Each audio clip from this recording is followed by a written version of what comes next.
Bismillah. Assalamualaikum warahmatullahi wabarakatuh.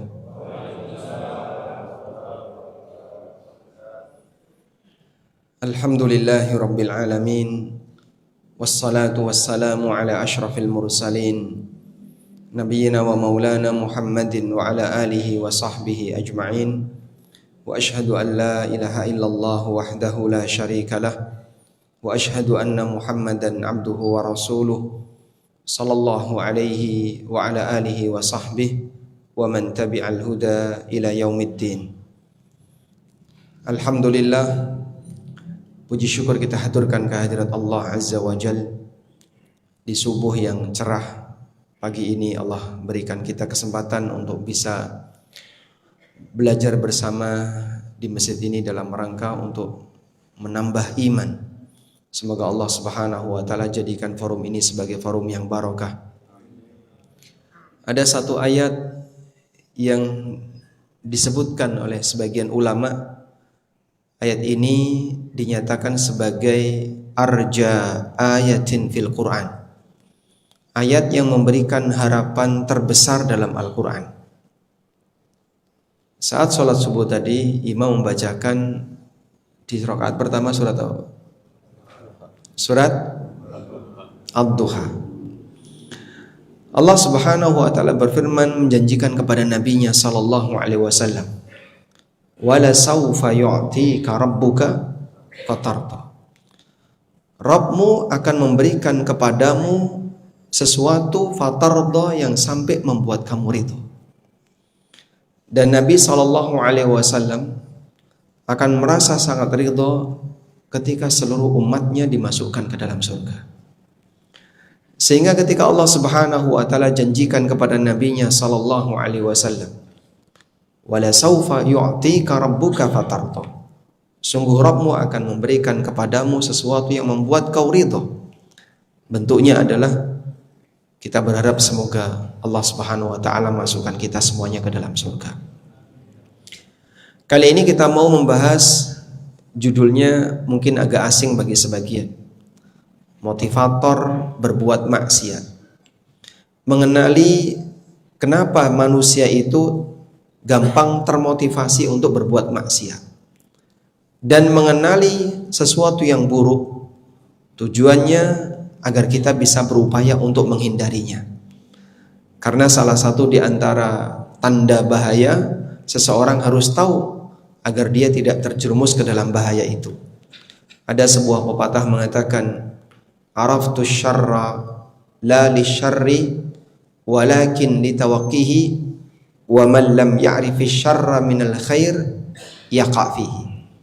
Aku mengenali keburukan bukan dalam rangka untuk dipraktekkan, karena siapa yang tidak tahu mana yang baik mana yang buruk, yaqa fihi, bisa jadi dia terjerumus ke dalam keburukan tanpa sadar. Di beberapa ayat dalam Al-Quran, Allah Subhanahu wa taala menceritakan kebiasaan buruk orang di masa silam, yang dengan sebab itu mereka merasa ringan untuk berbuat maksiat. Mereka merasa aman ketika berbuat dosa. Nanti kita akan sebutkan beberapa ayat tersebut agar menjadi pelajaran sehingga kita tidak meniru mereka. Terutama yang terjadi pada Bani Israel, umat yang telah mendahului kita, namun ada banyak sekali pelajaran yang bisa kita ambil dari perjalanan hidup mereka. Allah Subhanahu wa taala mengutus para nabi yang paling banyak itu dari kalangan Bani Israel. Dan salah satu di antara karakter yang mirip dengan umat Nabi Muhammad sallallahu alaihi wasallam adalah karakter umatnya Musa. Karena itu para ulama mengatakan, di antara hikmah kenapa cerita dan kisah tentang Musa disebutkan paling banyak dalam Al-Quran, karena adanya kesamaan antara apa yang dialami oleh umat Nabi Muhammad SAW dengan apa yang dulu dialami oleh Bani Israel. Sekarang kita akan lihat ayat yang pertama. Allah Subhanahu wa taala menceritakan di surat Al-Baqarah ayat 80. Bani Israel, mereka ketika berbuat maksiat, antara satu dengan yang lain saling menghibur diri. Bagaimana cara mereka menghibur diri? Mereka merasa kalaupun kita nanti masuk ke dalam neraka, paling hanya sebentar.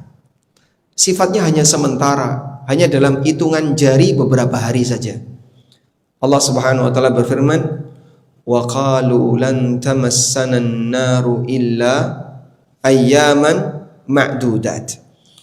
Wa qalu, Bani Israel itu mengatakan, "Lan tamassana an-nar," kita tidak akan tersentuh neraka illa ayyaman ma'dudat, kecuali beberapa hari yang bisa dihitung jari. Qul, sampaikan wahai Muhammad, "Attakhattum 'indallahi ahda?" Apakah kalian telah membuat perjanjian dengan Allah bahwasanya nanti Allah tidak akan menghukummu ke dalam neraka kecuali hanya beberapa hari saja? Fala yukhlifallahu ahdah, dan Allah tidak akan menyalahi janjinya. Am taquluna 'alallahi ma la ta'lamun, ataukah kalian berbicara atas nama Allah untuk sesuatu yang kalian tidak memiliki ilmunya? Baik. Ini salah satu di antara ayat yang menjelaskan tentang keberadaan sebagian manusia yang mereka meremehkan perbuatan dosa dan maksiat yang dia kerjakan dengan alasan kalaupun nanti masuk neraka sifatnya hanya sebentar. Disebutkan dalam keterangan Ibnu Katsir rahimahullah, adanya riwayat pernyataan yang disampaikan oleh orang Yahudi. Orang Yahudi ini meyakini nanti kalaupun di antara kita dengan aneka pelanggaran yang ada yang nyembah patung sapi, ada yang dia melakukan praktek zina, ada yang minum khamr, ada yang dilarang untuk kerja tapi dia tetap bekerja, ada yang melakukan A, B, C. Tapi semua mereka meyakini kita nanti akan masuk neraka namun sementara.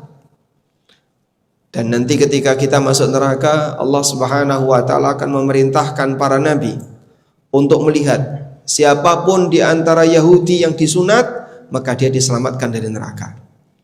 Makanya mereka semuanya punya syariat sunat, sehingga Yahudi khitan sebagaimana kaum muslimin juga berkhitan.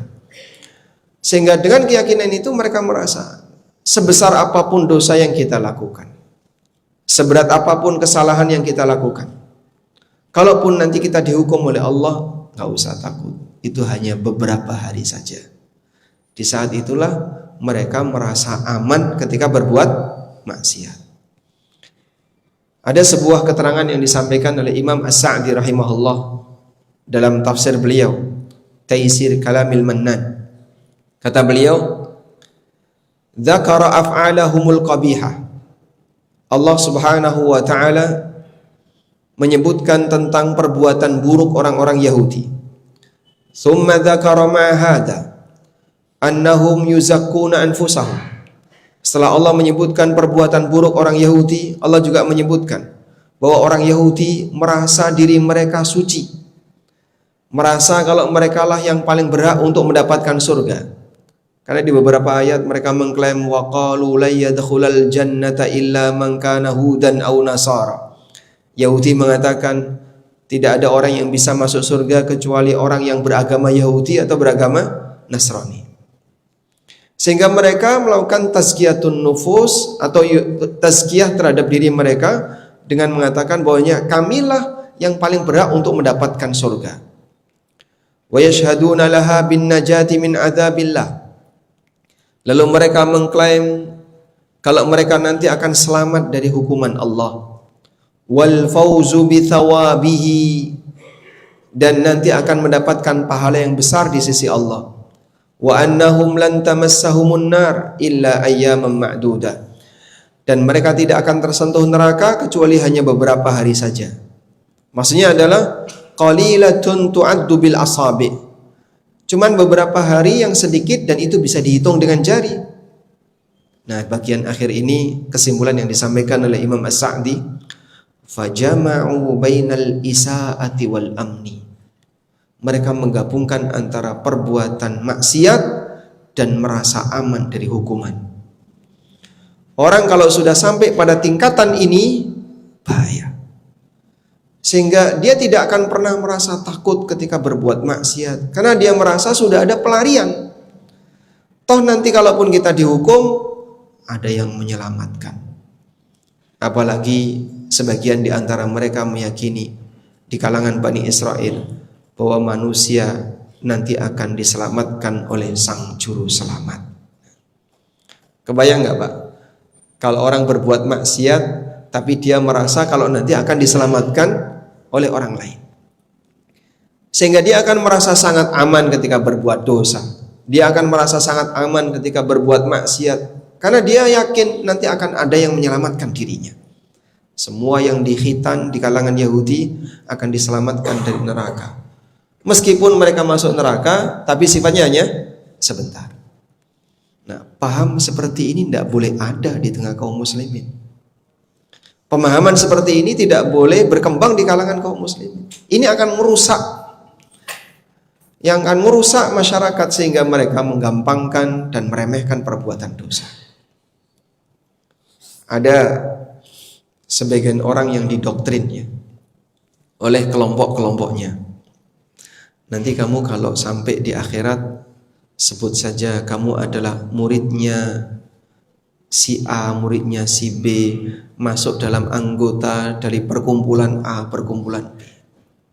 Tak tunggu di pintu surga. Ditunggu di mana Pak? Di pintu surga. Ada nggak Pak orang yang bisa memasukkan orang ke dalam surga? Itu haknya Allah Subhanahu Wa Taala. Memang ada syafaat, tapi syafaat ditegaskan dalam Al-Quran. Man dzalladzi yashfa'u 'indahu illa bi'izni. Tidak ada yang bisa memberikan syafaat di hadapan Allah kecuali dengan izin Allah. Sehingga orang tidak bisa memastikan bahwasanya si A nanti akan menyelamatkan aku di akhirat, akan memasukkan aku ke dalam surga. Ini berbicara atas nama Allah tanpa ilmu. Bani Israel kondisinya seperti itu. Am taquluna 'alallahi ma la ta'lamun? Ataukah kalian berbicara atas nama Allah tanpa ilmu? Sehingga mengklaim kalau nanti Allah akan memberikan ini, akan memberikan ini. Klaim seperti ini berkaitan dengan perbuatan Allah di akhirat, kalau tidak ada buktinya, sama dengan bicara kepada Allah atau bicara atas nama Allah tanpa ilmu. Baik. Ada sebagian orang yang dia punya keyakinan nanti ketika di akhirat, sebut saja nama ini, malaikat akan takut kepada kamu. Malaikat akan segan kepada kamu. Dan karena gara-gara ini Pak, dia merasa seperti punya penjamin ketika menghadap Allah Subhanahu Wa Taala. Kalau di dunia, mungkin orang bisa mengelabui pengadilan ketika di dunia. Dia bisa menyewa pengacara, dia bisa mengklaim kalau dirinya adalah anggota ini sehingga mendapatkan perlindungan. Tapi kalau di akhirat seperti ini tidak berlaku. Yauma la yanfa'u malun wala banun illa man atallaha biqalbin salim. Pada hari di mana harta dan anak tidak akan memberi manfaat kecuali orang yang menghadap kepada Allah biqalbin salim, dengan hati yang selamat. Menghadap Allah dengan hati yang selamat maksudnya gimana Pak? Hatinya tidak berterisi noda maksiat. Terutama maksiat yang terbesar adalah ketika seseorang melakukan kekufuran, baik praktek syirik maupun perbuatan kekufuran yang lainnya. Karena orang kafir hatinya disebut oleh Allah sebagai manusia najis. Innamal musyrikuna najasun. Sesungguhnya orang musyrik itu najis, bukan najis fisik tapi najis batin. Sehingga di sini ada dua hati yang ekstrim yang disebutkan dalam Al-Quran. Hati yang satu adalah hati yang salim. Salim artinya selamat dari maksiat. Ini hati yang bersih. Hati yang kedua, hati yang penuh kotoran, yang disebut oleh Allah hati yang najis. Kita mungkin ada di antaranya. Maka semakin dekat dengan hati yang salim, peluang untuk masuk surga makin besar. Makin dekat dengan hati yang penuh kotoran, peluang untuk masuk neraka makin besar. Sehingga membersihkan kondisi batin dengan cara menghindari maksiat. Dalam hadis yang sahih Rasulullah sallallahu alaihi wasallam bersabda, "Idza adnabal 'abdu dzanban." Ketika seorang hamba itu melakukan sebuah perbuatan dosa, nukitat fi qalbihi nuktatun sauda, maka akan dititikkan satu noda hitam dalam hatinya. Kalau dosa itu dosa kecil, titik kecil. Dosanya gede, titik besar. Dosa yang sangat besar, mungkin nggak cuma titik Pak, nyembur besar. Rasulullah SAW mengatakan, fa in taba wastaghfar.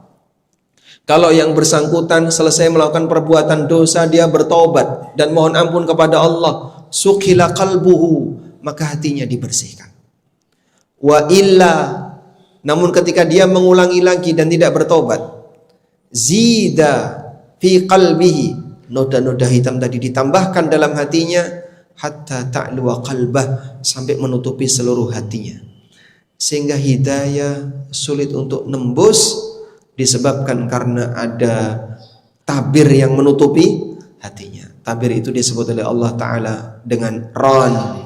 Allah berfirman, kalla bal rana ala qulubihim ma kanu yaksibun. Kenapa mereka sulit untuk mendapatkan hidayah?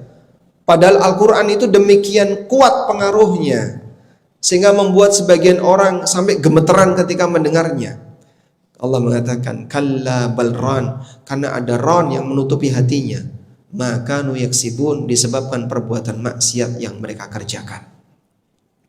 Disinilah bahayanya kalau orang sudah merasa aman, akhirnya dia tidak ada keinginan untuk bertobat. Sebab nanti sudah ada yang menjamin dosanya akan diampuni oleh Allah. Udahlah, kalaupun masuk neraka paling sebentar Pak.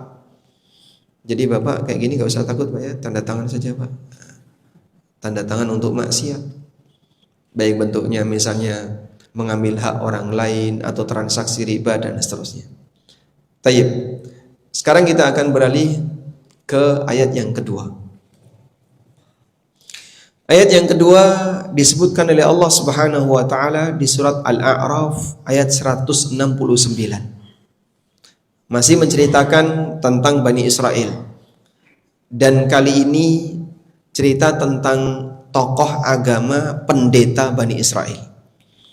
Allah Subhanahu wa taala berfirman, "Fa khalafa min ba'dihim khalfun warithul kitaba ya'khudhuna 'arada hadzal adna wa yaquluna sayughfaru lana wa iyyatihim 'aradun mithluhu ya'khudhu." Fa khalafa min ba'dihim khalfun, kemudian datang generasi penerus setelah mereka.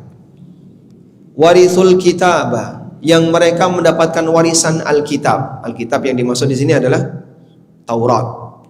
Setelah Musa meninggal, setelah Nabi Yusha bin Nun, muridnya Nabi Musa, meninggal, kemudian muncul generasi yang mereka mewarisi Taurat, mendapatkan Taurat dari generasi sebelumnya. Cuman generasi berikutnya ini generasi yang buruk. Bentuk keburukannya gimana? Tokoh agamanya ini, kata Allah, ya'khuduna 'arada hadzal adna. Mereka mengambil bayaran dunia dengan syarat mau memfatwakan yang menyimpang dari ajaran Musa. Mau menyampaikan fatwa yang menyimpang dari ajaran Musa. Kata Al-Hafidz Ibnu Katsir, ay ya'taduna an badlil haqqi wa nashrihi bi aradil hayatid dunya. Mereka mendapatkan bayaran dunia, bayaran materi dunia, karena disebabkan mereka tidak mau menyebarkan kebenaran. Kebenaran dalam Taurat ditutupi, sehingga harus dibuatkan fatwa atau pernyataan yang bertentangan dengan isi Taurat.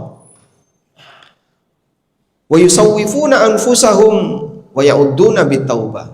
Nah, dalam kondisi ketika mereka mengambil suap untuk memberikan fatwa yang menyimpang tadi, mereka mengatakan apa? Wa yaquluna sayughfaru lana. Mereka mengatakan, tenang, kita akan diampuni. Kita akan diampuni. Sehingga mereka merasa nanti setelah ini kita tinggal mohon ampun kepada Allah, maka dosa-dosa ini akan hilang. Sehingga mereka merasa setelah ini ada pelarian untuk mengamankan diri. Tidak usah takut untuk berbuat dosa, karena Allah Maha Pengampun. Pernah ada kita sampaikan ya dalam sebuah kajian, lalu kajian itu kita potong, kita upload di medsos berkaitan dengan larangan untuk menyentuh lawan jenis yang bukan mahram. Dalam hadis dari Ma'qil bin Yasar radhiyallahu anhu, Nabi sallallahu alaihi wasallam pernah mengatakan, "Li ayyut'ina ahadukum ra'sahu bimikhyatin hatta tasilu minhu dam." Ketika kepala kita ditusuk dengan jarum sampai mengeluarkan darah, khairun min ayyamassa yada imra'atin la yahillu laha. Itu lebih baik daripada ketika dia menyentuh tangan seorang wanita yang tidak halal baginya. Hadisnya kurang lebih seperti itu. Seseorang kepalanya ditusuk dengan besi sampai keluar darah, itu lebih baik daripada dia menyentuh tangan wanita yang bukan mahram, yang tidak halal baginya. Lalu tiba-tiba ada yang berkomentar, menurutku Allah akan mengampuniku.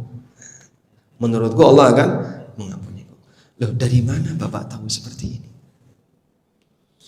Sehingga orang merasa yakin, saya udah biasa melakukan kayak gini, dan aku yakin Allah Maha Pengampun, Allah akan mengampuniku. Dia merasa dengan melakukan perbuatan maksiat, tapi di saat yang sama berharap ampunan. Orang berbuat maksiat sambil berharap ampunan. Yang terjadi apa? Nggak takut dosa. Ini seperti yang Allah Subhanahu wa taala sebutkan di surat Al-Infitar. Ya ayyuhal insan ma gharraka bi rabbikal karim. Wahai manusia, ma gharraka bi rabbikal karim. Apa yang menyebabkan kamu tertipu untuk berbuat maksiat? Disebabkan karena pemurahnya Rabbmu.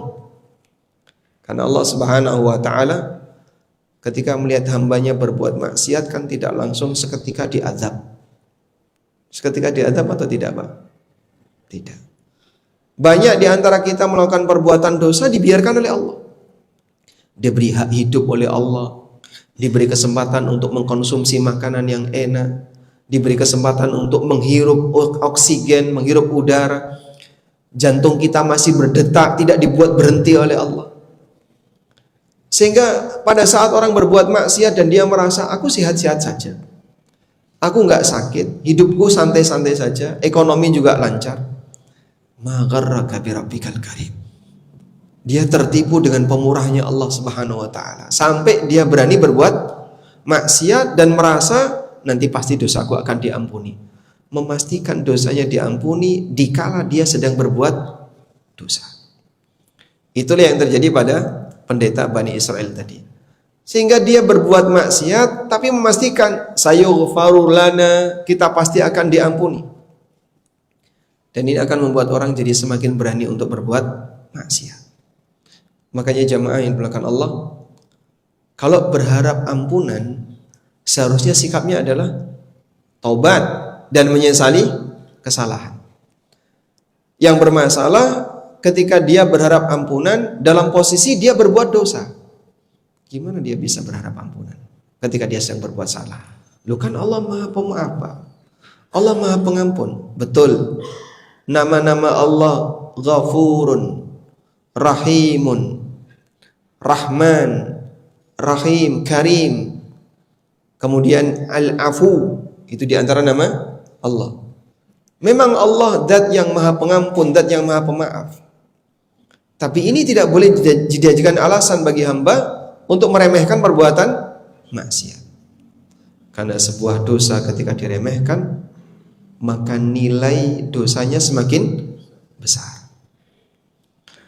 Dan praktek seperti ini cukup banyak di tengah masyarakat kita.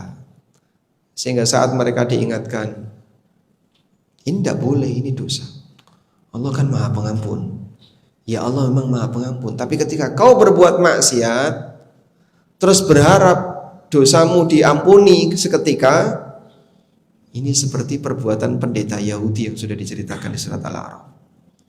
Meniru itu berarti melestarikan budaya Yahudi. Dan paham seperti ini sekali lagi tidak boleh berkembang di tengah kaum muslimin. Tidak ada yang bisa menjamin dosamu diampuni. Maka segera tinggalkan maksiat dan perbanyak bertobat kepada Allah Subhanahu wa taala. Baik, sekarang kita akan beralih ke ayat yang ketiga. Terdapat di surat Yusuf ayat yang ke-9. Allah Subhanahu wa taala menceritakan tentang konspirasi yang dilakukan oleh saudara-saudarinya Yusuf ketika mereka mau menghilangkan Nabi Yusuf di kalangan keluarganya. Di antara mereka ada yang mengusulkan, uqtulu Yusuf awitrahuhu ardan yakhlu lakum wajhu abikum wa takunu min ba'dihi qauman salihin. Bunuh itu Yusuf atau buang dia di padang pasir. Yakhlu lakum wajhu abikum, nanti dia tidak akan ganggu kalian di hadapan wajah bapak kalian. Wa takunu min ba'dihi qauman salihin. Anda perhatikan di bagian akhir ayat. Wa takunu min ba'dihi qauman salihin, dan nanti setelah ini mari kita sama-sama jadi orang saleh. Nanti setelah ini mari sama-sama jadi orang saleh. Dalam ayat ini mereka merencanakan untuk berbuat maksiat. Dan di saat yang sama mereka merasa ada pelarian pasca maksiat. Apa itu? Nanti kita sama-sama ibadah, melakukan ketaatan, jadi orang saleh. Dosa kita akan hilang. Imam As-Sa'di rahimahullah mengatakan, faqaddimul azma 'ala taubah qabla suduri dzanbi minhum tashilan li fi'lihi. Mereka punya rencana untuk taubat ketika mereka mau melaksanakan dosa, tashilan li fi'lihi, sehingga mereka merasa ringan untuk melakukannya. Wa izalati li syana'atihi, mereka tidak merasa dosa itu sebagai sesuatu yang menakutkan. Wa tansyitan min ba'dihim li ba'din, dan menjadi motivasi antara satu dengan yang lain. Mas, gak usah takut. Nanti kalau duit ini kamu bawa, bisa dipakai umroh. Pulang, dosamu hilang.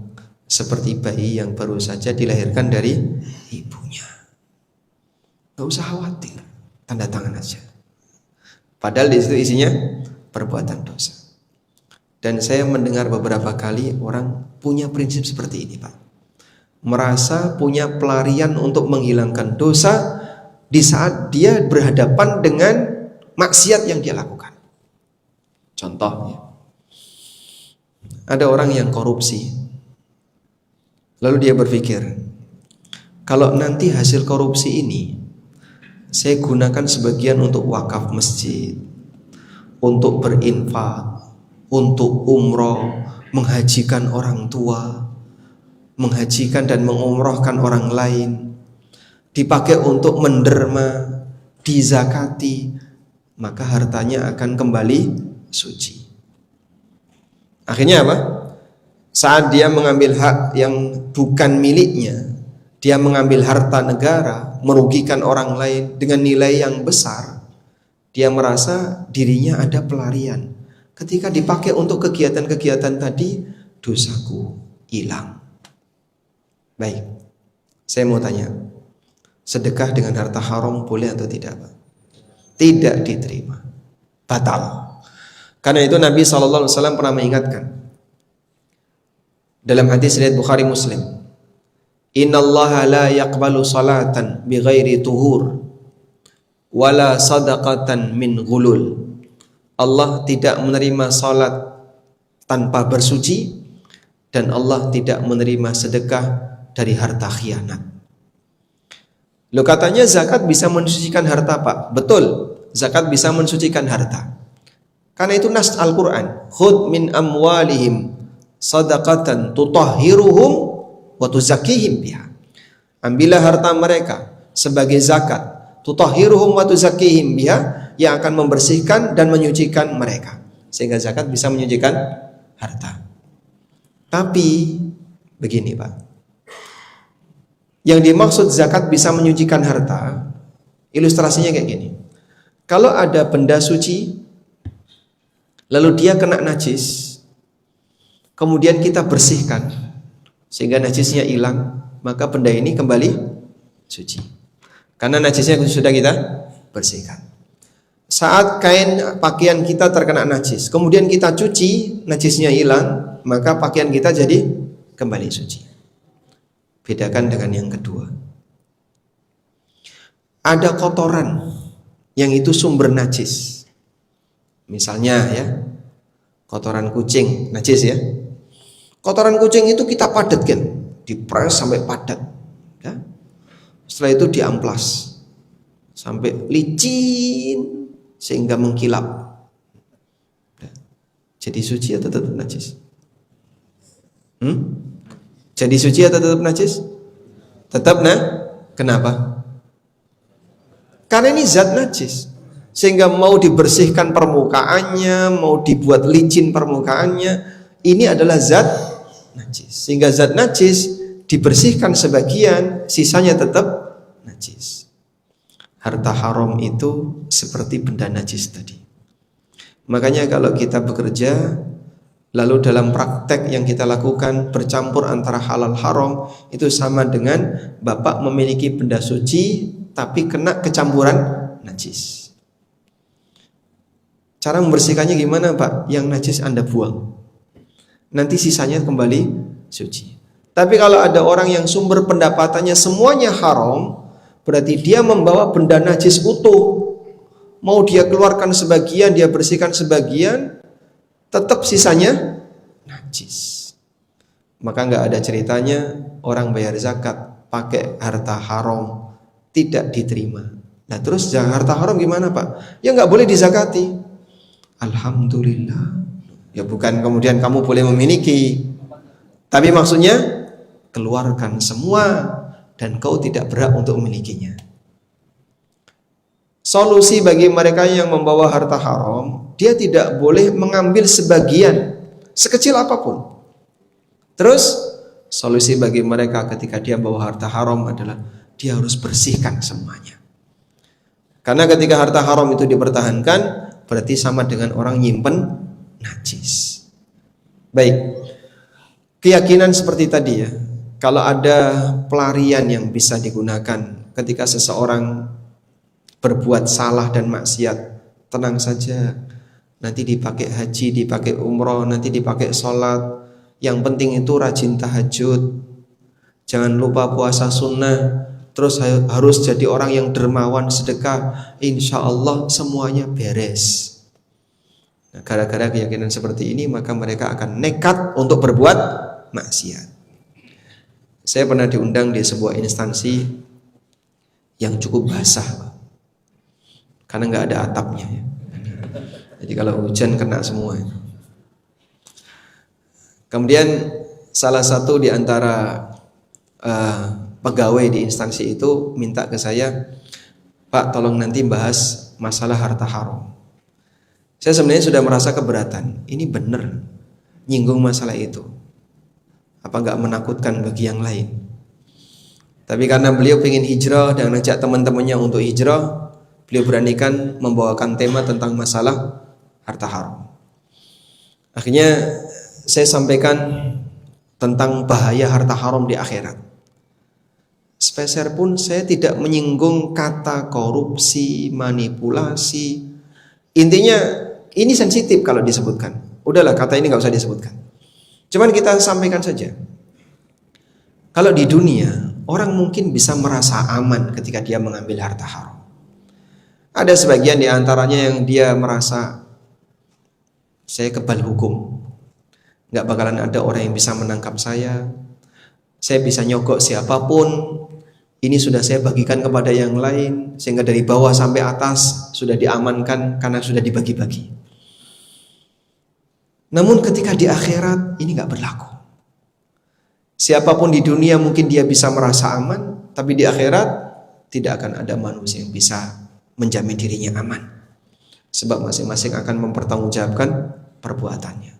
Waspadalah dengan harta haram, karena karakter di dunia ini cuma ada dua. Kata Ali bin Abi Thalib, fi halalihi hisabun wa fi haramihi iqab. Yang halal dihisab, yang haram diadzab. Gak ada yang ketiga. Saya merasa roman muka mereka berubah. Selesai kajian, saya serahkan ke MC. Lalu oleh pembawa acara, beliau menyampaikan seperti ini. Baik Bapak Ibu yang dimuliakan Allah, kajian sudah selesai. Yang penting bagi kita adalah memperbanyak sholat, memperbanyak puasa sunnah, jangan lupa sedekah, masuk surga insya Allah. Amin. Mentah semua sudah. Ya, karena harapan itu membuat orang merasa aman. Yang penting pokoknya rajin sholat, puasa sunnah, jangan lupa sedekah, memperbanyak ibadah, selesai urusan. Sehingga model korupsi, orang mengambil harta yang demikian banyak, yang itu haknya orang lain, gak kepikiran kalau itu nanti akan berbahaya. Maka mereka akan merasa aman ketika melakukan perbuatan dosa. Karena apa? Ada pelarian untuk bisa dapat surga. Karena itu keyakinan seperti ini perlu kita edukasi. Anda memang bisa dapat pahala dengan ketaatan, tapi nggak ada jaminan orang kalau berbuat maksiat dosanya bisa hilang dengan sholat yang dia kerjakan. Sekarang Bapak Ibu lihat ini ya. Ibadah itu bisa kita bagi menjadi dua. Ada ibadah yang bentuknya melakukan ritual. Contohnya sholat, dzikir, baca Quran, puasa, dan seterusnya. Ada ibadah yang bentuknya taat kepada aturan. Yang halal dia ambil, yang haram dia tinggalkan. Yang ini tidak boleh dia jauhi. Itu namanya ibadah taat kepada aturan. Mana kira-kira yang lebih berat? Yang lebih berat yang mana? Taat aturan, bukan ritual. Mana yang lebih berat? Taat aturan. Kenapa bisa kita simpulkan yang kedua ini yang lebih berat? Buktinya banyak yang melanggar. Buktinya banyak yang melanggar. Dan Islam memberikan penjelasan. Ibadah ritual menjadi tidak ada artinya ketika orangnya tidak taat aturan. Rasulullah SAW pernah mendapatkan pengaduan dari seseorang, ya Rasulullah, inna indi jarah wa dzukira min siyamiha wa qiyamiha. Aku punya tetangga, ibu-ibu, beliau itu rajin qiyamul lail, rajin puasa sunnah. Walakin tu'dhi jiranaha bilisaniha. Tapi sayangnya orang ini suka menyakiti tetangganya dengan lisannya. Kemampuan wanita kalau menyakiti orang lain pakai lisan atau pakai tangan?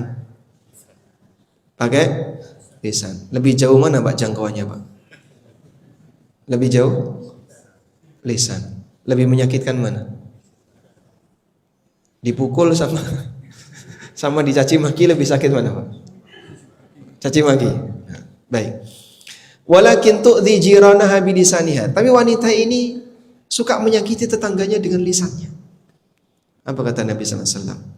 La khaira fiha. Nggak ada baiknya orang kayak gini. Hiya finnar. Dia di neraka. Beliau menganulir penyebutan rajin tahajud, rajin puasa. Nggak ada artinya karena dia tidak menghargai orang lain dan suka melanggar aturan. Baik, ini satu kasus. Kasus yang kedua. Tersebutlah seorang sahabat bernama Zaid bin Arqam. Hadisnya sahih, riwayat Muslim. Zaid bin Arqam ini melakukan transaksi jual beli inah dengan istrinya. Sebenarnya bukan istri ya, tapi budak perempuan. Dengan ummul walad. Pokoknya dengan pasangannya lah. Zaid bin Arqam melakukan jual beli inah dengan pasangannya. Lalu wanita ini datang ke tempatnya Aisyah radhiyallahu anha, menanyakan praktek yang dilakukan oleh Zaid dengan dia. Bapak Ibu paham jual beli inah Pak? Belum? Baik, saya kasih ilustrasi ya. Jual beli inah itu adalah kamuflase riba. Prakteknya seperti ini Pak. Bapak datang ke saya mau utang 10 juta. Udah? Tapi kita sama-sama paham utang tidak boleh ada kelebihan. Kita tahu ini riba. Nah, sehingga saya nggak bersedia. Oh, nanti kalau saya ngutangi kamu 10 juta, saya nggak dapat keuntungan apapun. Nggak mau saya. Gini aja. aku jual barang ini ke kamu, dengan harga 11 juta, dicicil selama 1 tahun. Tuh, saya butuh duit kok malah suruh beli barang. Udahlah beli saja 11 juta ya. Ya udah diterima. Bapak terima barang ini, Pak. Berarti sekarang kamu punya utang ke saya 11 juta. Silakan dicicil selama setahun. Udah. Sekarang jual kembali barang ini ke saya. Baik, barang ini dijual lagi ke saya dengan harga 10 juta tunai. Maka saya keluarin uang 10 juta. Saya serahkan ke Bapak untuk membeli barang ini. Nah, kita berpisah. Saya pulang membawa barang ini plus piutang 11 juta. Anda pulang bawa uang 10 juta plus utang 11 juta. Paham? Nah, hakikatnya apa itu? Hakikatnya apa? Iya, akal-akalan apa? Riba. Hakikatnya adalah utang 10 juta tapi mengembalikan 11 juta. Jual beli tadi seperti kamuflase. Karena jual beli kan boleh. Nah, ini kan jual beli. Cuman barangnya kembali lagi dalam waktu yang sama. Sehingga dia sifatnya hanya kamuflase untuk menutupi riba. Padahal aslinya riba. Apa kata Aisyah radhiyallahu anha? Aisyah langsung mengatakan kepada wanita ini, "Bi'sa ma syaraiti wa bi'sa ma sytaraiti." Betapa jeleknya transaksi yang kamu lakukan. Akhbiri Zaidan annahu qad abtala jihadahu ma'an Nabi sallallahu alaihi wasallam hatta yatuba. Sampaikan kepada Zaid, sampaikan kepada pasanganmu, kalau dia membatalkan pahala jihadnya bersama Nabi sallallahu alaihi wasallam sampai dia taubat. Coba di antara kita ada yang punya amalan jihad? Mungkin ada koruptor yang punya amalan jihad. Padahal ini transaksinya apa, Pak? Riba. Bukan mengambil hak orang lain. Riba itu kan saling ridho. Mengambil hak orang lain, kedoliman. Yang seperti ini saja bisa membatalkan pahala jihad bersama Rasulullah SAW. Apalagi praktek yang lebih parah daripada ini, sementara dia tidak punya pahala jihad. Maka ibadah dan ketaatan bisa hilang pahala ketika yang bersangkutan meremehkan dosa. Sehingga jangan dibalik, ketika orang melakukan perbuatan maksiat, tenang, nanti dipakai umroh, pulang-pulang kamu seperti bayi yang baru lahir dari perut ibunya. Cara berpikir seperti ini akan membuat orang jadi nekat berbuat maksiat. Makanya tadi Pak ya, kenapa ibadah taat aturan ini lebih berat daripada ibadah ritual? Terbukti banyak yang melanggar. Sehingga ada orang yang dia rajin haji misalnya, tapi korupsi haji. Itu kan berarti dia berhasil ibadah ritual tapi gagal ibadah sosial. Sehingga dalam posisi ketika dia melakukan perbuatan maksiat, dia merasa aman. Di balik itu nanti akan ada pelarian yang bisa dia lakukan. Baik. Contoh yang lain, hadis sahih riwayat Bukhari. Pernah suatu ketika ada seorang sahabat yang bertanya kepada Nabi SAW, "Ya Rasulullah, ara'aita law qutiltu fi sabilillah ayughfaru li?" Ya Rasulullah, kalau aku mati terbunuh di jalan Allah, apakah dosa-dosaku akan diampuni?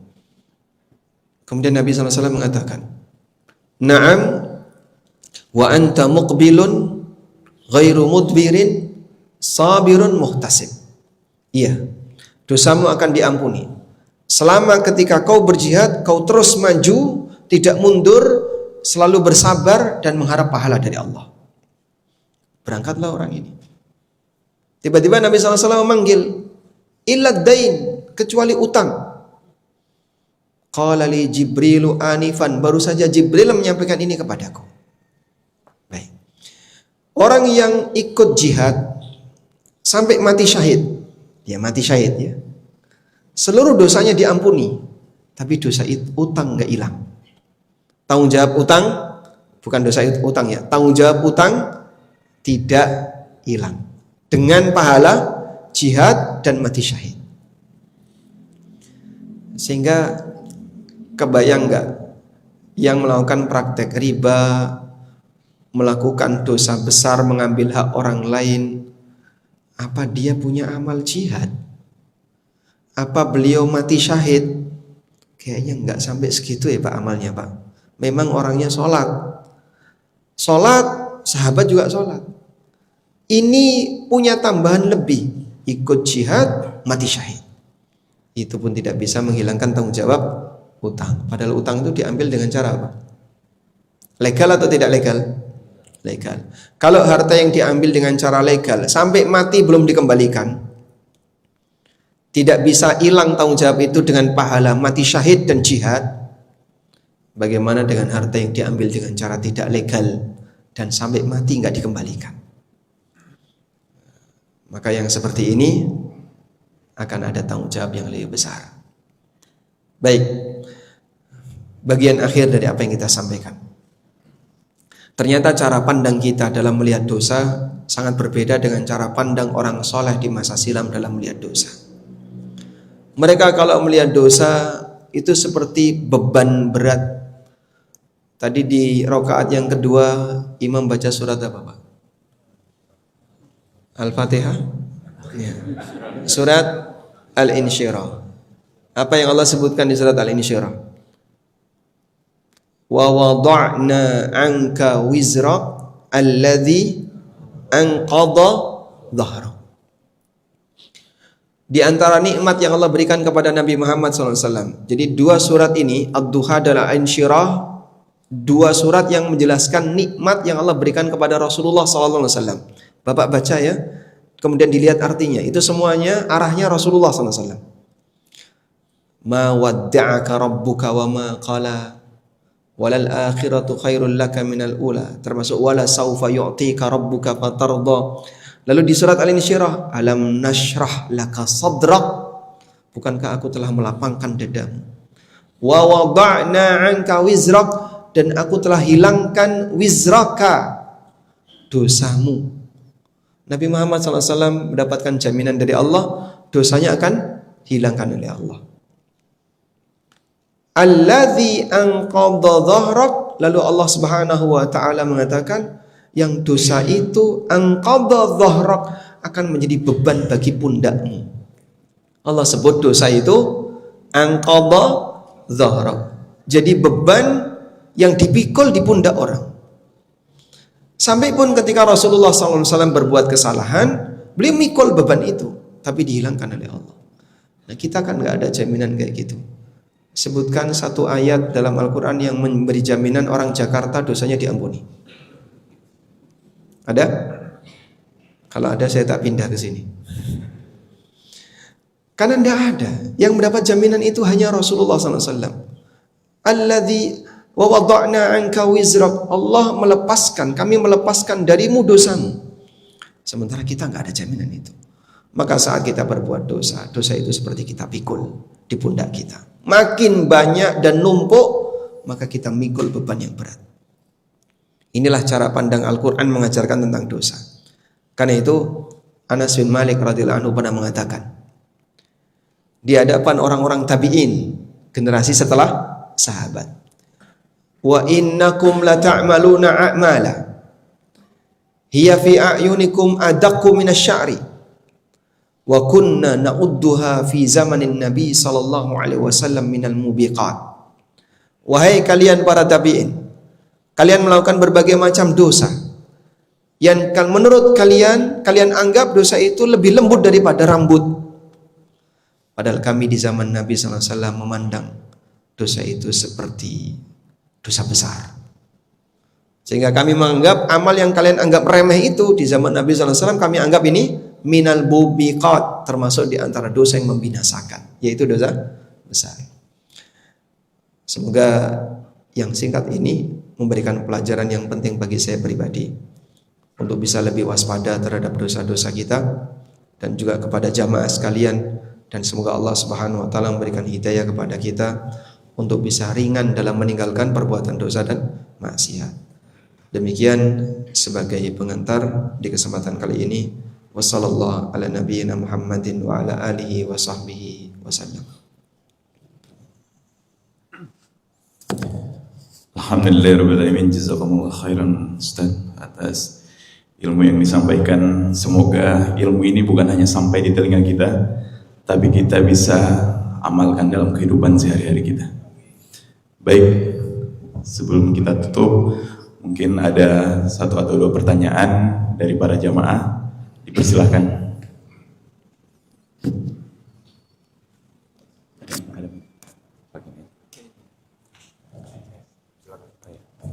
Assalamualaikum warahmatullahi wabarakatuh, Ustaz. Terkait harta haram, Ustaz, bagaimana apabila ada saudara atau keluarga lebih tepatnya itu masih qadarullah masih berkecimpung dalam urusan riba, Ustaz. Sedangkan kita erat kaitannya hubungan dengan beliau dan mungkin sesekali kita menerima jamuan dari beliau. Itu bagaimana sikap kita, Ustaz?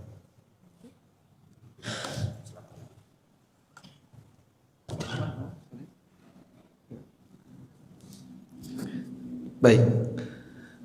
Ketika kita berinteraksi dengan orang yang penghasilannya haram, apa yang harus kita lakukan? Para ulama merinci berkaitan dengan orang yang penghasilannya haram. Yang pertama, ada orang yang dominan hartanya halal, tapi kecampuran dengan haram. Walaupun yang haram ini tidak banyak. Untuk kasus ini, para ulama mengatakan 100% boleh berinteraksi dengan dia. Baik menerima hadiah, menerima jamuan makan, atau jual beli dengan dia, atau yang lainnya. Sehingga saat Bapak menjual barang ke dia, terus dibayar oleh dia, harta yang kita terima ini, bayaran yang kita terima ini statusnya halal. Yang kedua, ketika orang bercampur dengan harta haram, hartanya bercampur antara halal dan haram, dan yang haram dominan. Kalau tadi yang halal dominan, ini yang haram dominan. Apakah masih boleh berinteraksi dengan orang ini? Sebagian ulama memakruhkan, seperti dalam mazhab Syafi'i dan juga dalam mazhab Hambali serta Maliki. Tayyib. Saya ulangi, seperti dalam mazhab Syafi'i dan Maliki. Ini beda dengan yang Hambali ya. Sehingga dia boleh berinteraksi, tapi kalau bisa cari orang lain ketika bertransaksi dengan dia. Baik. Yang ketiga, orang yang keseluruhan hartanya haram. Dia tidak punya sumber yang halal. Semuanya haram. Misalnya ada orang yang aktivitas sehari-harinya penjual khamar dan tidak punya sumber pendapatan yang lain selain jualan khamar. Dia punya pabrik khamar misalnya. Sehingga hasil kekayaan dia murni dari khamar. Boleh nggak Pak kita bertransaksi dengan orang ini? Ada dua pendapat. Ada yang mengatakan dilarang 100%. Dan yang paling tegas dalam hal ini Malikiyah. Sampai di sebagian keterangan ulama Maliki, kalau nggak salah Imam Muhallab, beliau pernah mengatakan, idza stasqaita fasukita min baitis sarraf fala tashrabhu.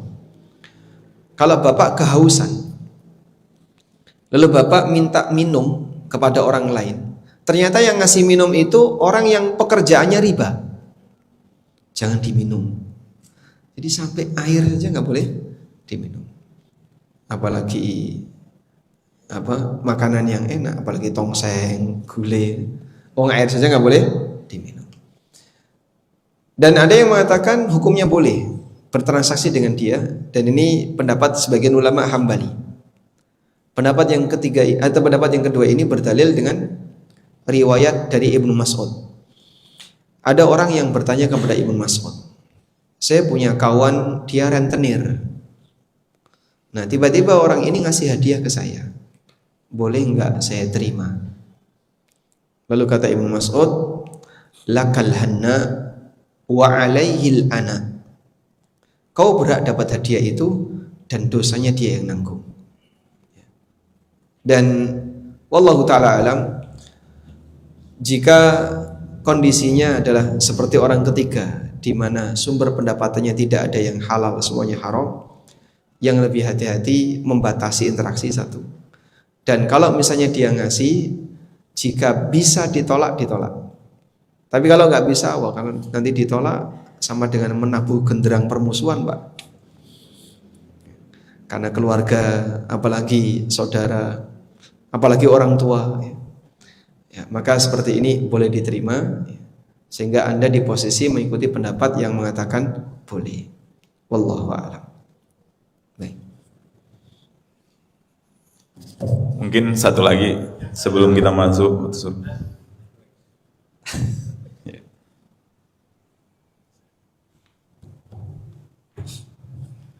Assalamualaikum warahmatullahi wabarakatuh. Yang saya mau tanyaan sedikitnya Ustadz. Tadi Ustadz mengatakan najisun, ya kan, dibaca rupa tanda rupa itu mah. Yang satu najisin dibaca kasrah tanda kasrah dan tanwin tanda kasrahnya ke tanwin juga. Apa bedanya najisun sama najisin? Itu yang saya tanya.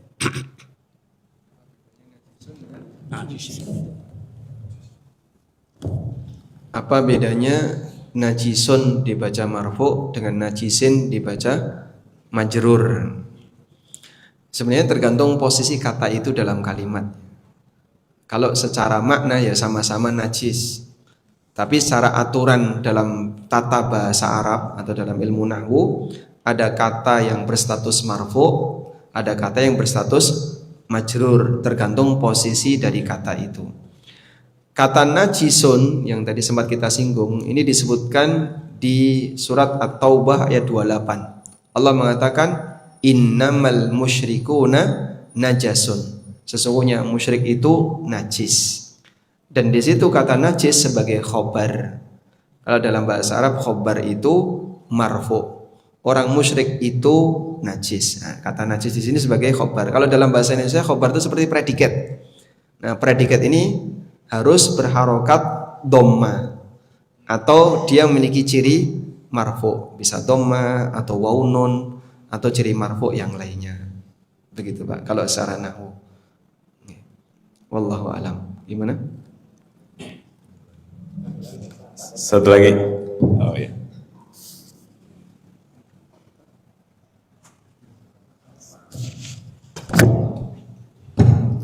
Assalamualaikum warahmatullahi wabarakatuh. Tadi Ustadz berbicara tentang bagaimana kita menjaga banyak perbaikan ibadah ritual dengan ibadah sosial. Di keseharian ini kan, mohon maaf Ustadz, banyak dari umat kita, kalau kita berbicara dengan kaidah BPS, hanya kira-kira 10% yang tergolong miskin. Tapi kalau kita berbicara dengan batasan yang ada dari PBB, kita tuh hampir 50% miskin. Dan ini kenyataan Ustadz, bahwa kita banyak melihat contoh, jangankan dari politisi, dari pemimpin umat pun banyak mencontohkan bagaimana harta ini bisa membelokkan arah. Nah ini yang kalau menurut saya juga barangkali buat pegiat dakwah, buat kita-kita yang banyak mendengarkan tausiah Ustadz, mungkin kita bisa memahami. Tapi untuk orang-orang yang mohon maaf dalam kehidupannya pun susah, mereka melihat contoh yang ada di depan mata, apalagi kalau kita menonton di TV-TV nasional kita, ini hanyalah contoh-contoh yang mohon maaf sedikit banyaknya, mungkin kalau saya bilang banyak dan lebih banyak lagi adalah menyesatkan cara berpikir kita. Nah ini yang barangkali juga menjadi tantangan buat kita, barangkali terutama barangkali kami di masjid, ini jadi tantangan nih di lapangan, bagaimana membuat umat untuk bisa sadar, untuk bisa paling tidak untuk mau sholat saja deh. Nanti barangkali kita juga bersama-sama memperbaiki sholat kita. Itu Ustadz. Nah kira-kira apakah seperti apa menurut Ustadz baiknya dalam ini kenyataan yang memang kita harus lihat. Terlihat sekali terutama mungkin politisi-politisi kita ya. Mereka sejahtera banget gitu ya. Sampai banyak juga sekarang pilihan adalah kita harus masuk politik untuk bisa merubah sosial kemasyarakatan kita. Nah ini kan juga satu kalau menurut saya juga kita harus berdiskusi panjang tentang ini. Terima kasih Ustaz. Assalamualaikum warahmatullahi wabarakatuh. Ini pertanyaan terakhir ya, soalnya nanti kita mau masuk sholat suruh. Masya Allah. Sebenarnya ini lebih dekat ke pernyataan bukan pertanyaan. Terima kasih Pak Dokter atas saran dan masukannya. Memang disinilah kemudian kita bisa dapat pelajaran pentingnya milih guru dalam belajar. Karena tidak semua orang yang bicara masalah agama layak untuk dijadikan sebagai sumber ilmu. Dan salah satu di antara indikator yang bisa kita gunakan adalah masalah karakter. Dia mungkin punya pelanggaran berkaitan dengan masalah keuangannya. Sehingga tadi sempat dicontohkan ada sebagian tokoh agama yang dia ternyata membelok gara-gara masalah dunia. Saya punya cerita tapi cuman waktunya terbatas ini. Boleh ceritain atau nggak usah aja? Kayaknya nggak usah aja.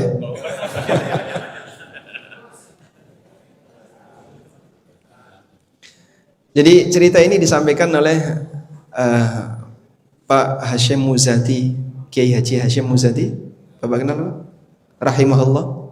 Beliau pernah jadi ketua PBNU ya. Dalam stadium general di UIN Jogja, UIN Kalijaga. Ketika beliau menyampaikan di stadium general itu, beliau cerita tentang bagaimana pengaruh harta itu bisa membuat fatwa jadi berubah. Kisahnya ini ada di daerah Jawa Timur, Pak. Jawa Timur yang jauh ke timur ya. Jadi jangan mikir Jawa Timur yang barat, bukan Jawa Timur yang ke timur-timur sana, Pak. Itu terlalu ke timur. Bukan Banyuwangi, pokoknya daerah Jawa Timur. Di salah satu kabupaten di Jawa Timur pernah diadakan bahsul masail oleh pimpinan cabang sebuah ormas. Dalam rapat bahsul masail itu diputuskan bahwa rokok hukumnya haram dengan mempertimbangkan secara fikih. Rokok hukumnya haram. Udah, tiba-tiba ada salah satu anggota yang angkat tangan. Saya nggak setuju dengan keputusan ini. Lalu mereka sampaikan, beliau sampaikan, karena kalau rokok diharamkan, gedung ini tidak berdiri. Sebab gedung ini donatur terbesarnya pabrik rokok A, pabrik rokok A ya, bukan di Kediri, bukan. Donatur terbesarnya pabrik rokok A. Ya. Akhirnya hasil rapat dicabut dan rapat akan dilanjutkan pada sesi berikutnya. Dilakukanlah rapat berikutnya. Dalam rapat berikutnya setelah diulas melalui metode bahsul masail yang mereka miliki, terus mereka membuat kesimpulan bahwa dari hasil bahsul masail secara pendekatan fikih rokok tetap haram kecuali rokok A.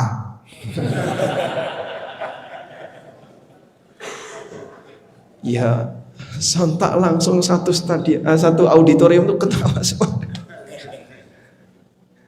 Ini cerita dari beliau ya, rahimahullah ta'ala, Pak Hashim Muzadi. Tapi ini salah satu di antara contoh tadi Pak, bahwasanya terkadang dunia itu memang bisa membelokkan arah mata angin. Sehingga yang sebelumnya dia berfatwa A, bisa jadi kabur fatwanya, akhirnya berubah jadi B. Karakter Yahudi yang tadi kita sebutkan tadi, Allah Subhanahu wa taala mengatakan gimana? Wa ya'khuduna arad hadzal adna wa yaquluna sayughfaru lana. Mereka mengambil bayaran duniawi untuk mengelabui kebenaran dan mereka merasa kami akan diampuni. Nah, seperti ini yang berbahaya. Apalagi dia di posisi sebagai tokoh masyarakat yang mungkin tahu cara beramal gimana biar dosanya diampuni dan seterusnya. Nah, kita ajarkan kepada masyarakat satu edukasi ya, agar jangan sampai memandang remeh perbuatan dosa, sampai pun dosa kecil. Ada seorang ulama namanya Bilal bin Sa'ad pernah mengatakan, la tanduru ila sigharil ma'asi walakin indur ila 'azamati man ta'si. Jangan kau lihat kecilnya dosa, tapi lihatlah kepada siapa kau durhaka. Wallahu taala alam. Demikian yang bisa kita sampaikan. Semoga apa yang kita bahas ini bermanfaat. Wassallallahu ala nabiyyina Muhammadin wa ala alihi wa sahbihi wasallam.